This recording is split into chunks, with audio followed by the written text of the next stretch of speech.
Hello guys, good morning in Europe, good evening in United States. This is Aurora again with another daily outlook videos. In this series of videos, as you know, we are watching what happened, we are reviewing what happened yesterday in the market, what is going on right now, and what we have to expect from today's financial market. Today is a Thursday, November 18. Let's go and see what happened yesterday, just in a quick review of the economic calendar. Yesterday, after in the last days, we had a retail sales and employment data from China, US, and United States. Retail sales and industrial data from China and United States, and employment data from the UK. This data was a little bit different. Published data, almost all of them were better than expected.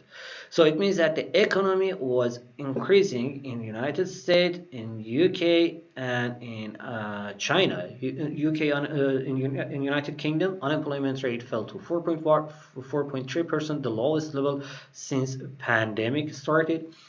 In China, industrial production was increasing, retail sales as well, same as United States. And yesterday was the CPI data, inflation numbers from United States, from Canada, UK, and Eurozone. UK inflation increased to 4.2% in October. Let me see the numbers again to don't make a mistake. Increasing numbers in inflation, increasing numbers that we saw yesterday in a calendar, 4.2%, yes, in annual rate, and in a monthly rate, fine, so 0.7%, something I think like that. Anyway, 4.2% in annual rate. This was 1.1%. I was thinking the 0.7%. It was in Europe, 0.7%. In UK, it was 1.1%. In the United Kingdom, in October, inflation increased. It is really concerns. It's really it makes it's really worrying in the market right now.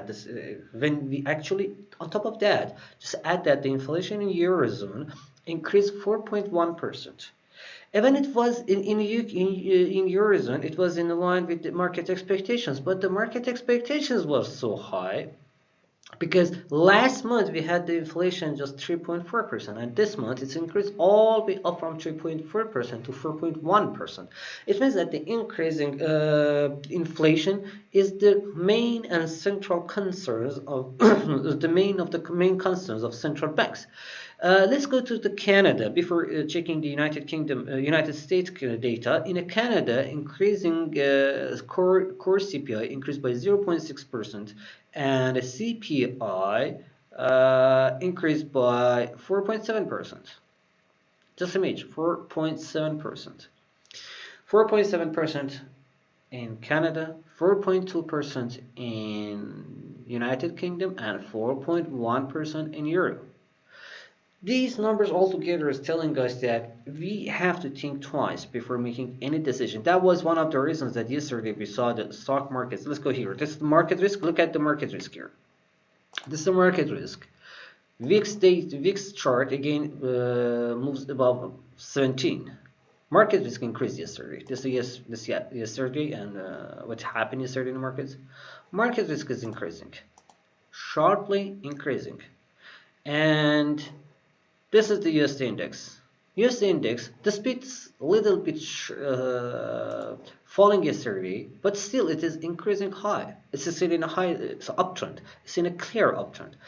This increasing the market risk increased made the rates fall sharply again. Yesterday, US 10 years bond, right now it's currently the 10 years bond yields in the United States is trading at 1.585, 1.58%. Let's say it like that. 1.58% is down from 1.64% of 2 days ago. It means that with increasing the risk, the bond yields also decreasing. This increasing the risk, decreasing the bond yields caused the stock market to decrease. Yesterday, as you know, SP 500 again eased under 47,000, under 4,700. Dow Jones eased yesterday Same as Nasdaq. Even Nasdaq is closed a little bit higher, but still in future market. But in a cash market, it closed with the loss. Now they are trying to little bit in the in the futures market. They are trying to recover a little bit from yesterday loss, but still they are under pressure because these higher inflation that we had yesterday from the stock markets, they are putting more pressure on the central banks to go through the tightening policies. On the energy market, let's go see on the energy market. Yesterday we had the EIA data as well. EIA data showed that more than 2 million barrels, the United States inventories for the crude oil fell for the week ended at October 12th. But why the price is falling? Falling the inventories usually should support the prices to increase higher, but yesterday these numbers were telling us that after these numbers, after the prices that is still increasing above $80, we had a news that the China, Japan, and United States, they are as yesterday morning also I talked about the SPR.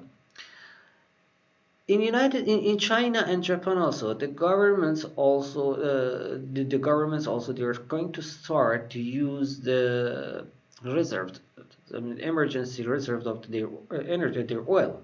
So emergency oil reserves are going to start. I mean the governments are going to start to use their emergency reserves. This means that the demand will decrease a little bit in the market. So while they are trying to use these emergency reserves, the market demand will be less to buy the new oil. But as I mentioned yesterday, I don't think that it's gonna be something for the long term. For the short term, for the few days, maybe it can change a little bit market sentiment as it did, and now it is in technically also in daily chart, in H4, and in all the charts. It's technically it's an uptrend. It's a change to the downtrend and trading under 50 DMA. But this is the question still that can how far it can go. So this we have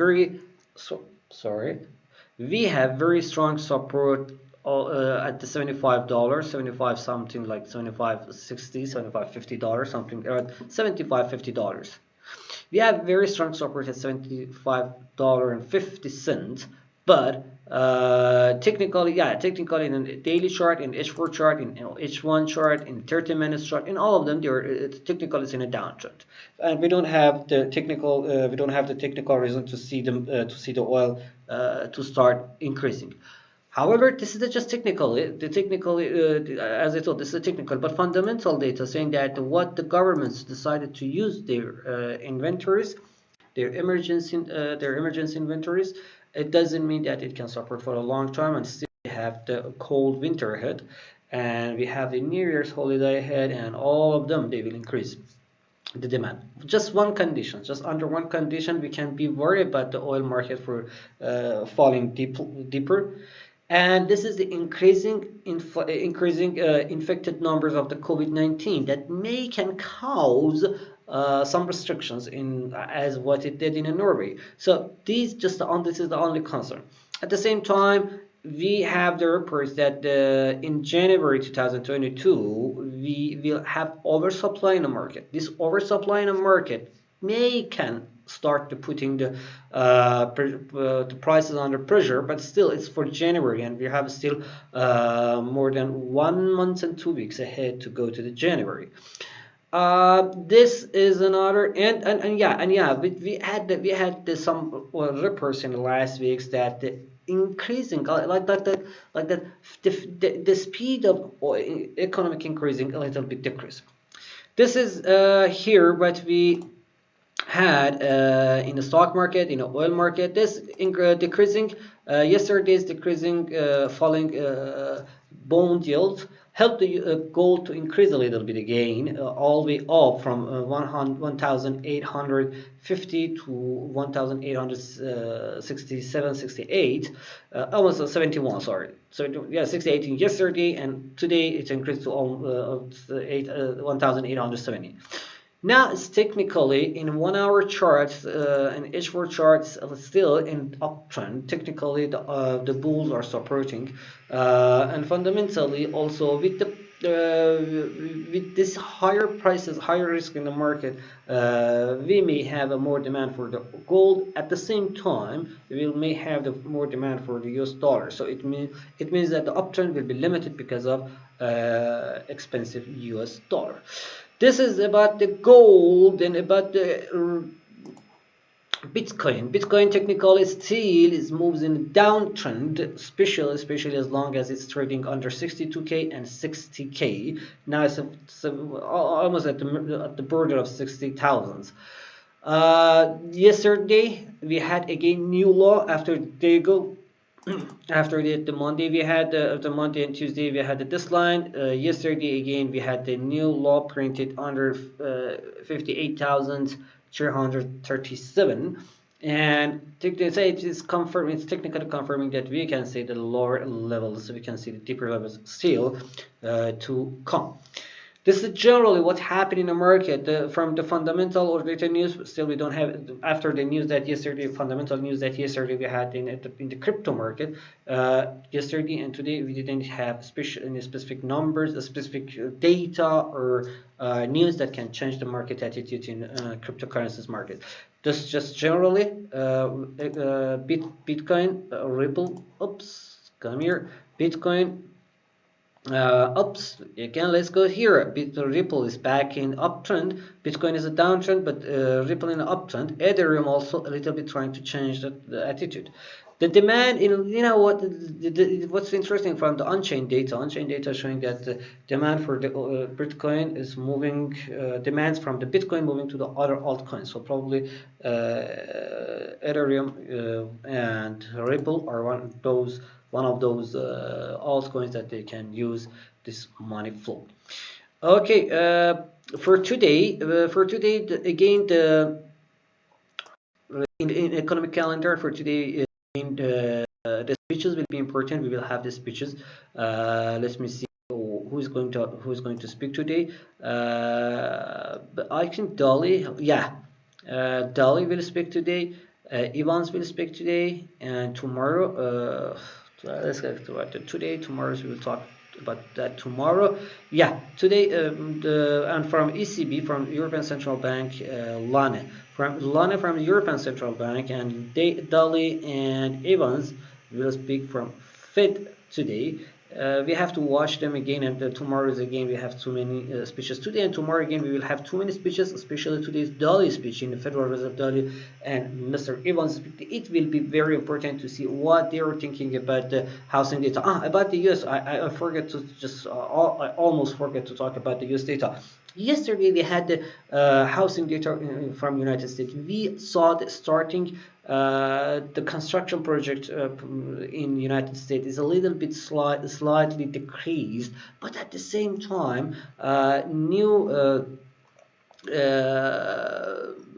just like let me see the exactly numbers. I don't want to say just always, guys, that I always want to say that the numbers. Housing start fell by, the housing start was 1.520 million, 1.520 million. It was slightly less than 1.530 million. That's like 10 million new houses from a month ago. It's a slightly decreased 10 million, 10,000 new houses from a month ago. But what is interesting, the building permits increased sharply from 1,586 to 1,650.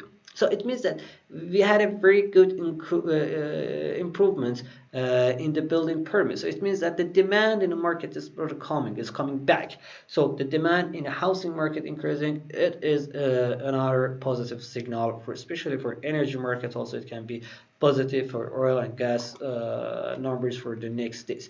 Today, we have to focus on United States jobless claims that we will have it later in US season. and Philadelphia Fed manufacturing numbers. Philadelphia Fed manufacturing numbers, you know, it is very important, and you know that it's gonna be change the market, change the market attitude with the jobless claims.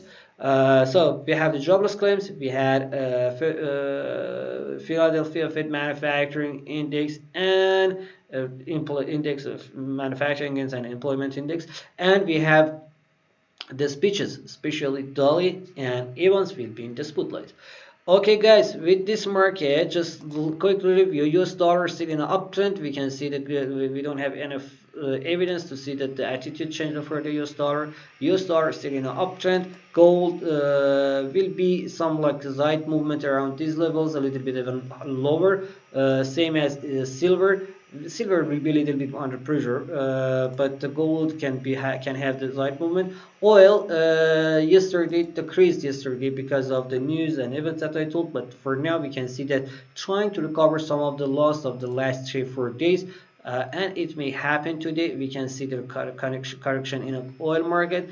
In SP 500 and Dow Jones and Nasdaq today we will have employment numbers. If the employment numbers become better than expected, then it will put the pressure on the stock markets and it will increase US dollar. So better than expected employment numbers will increase US dollar to see it on higher levels and will put the stock markets under pressure.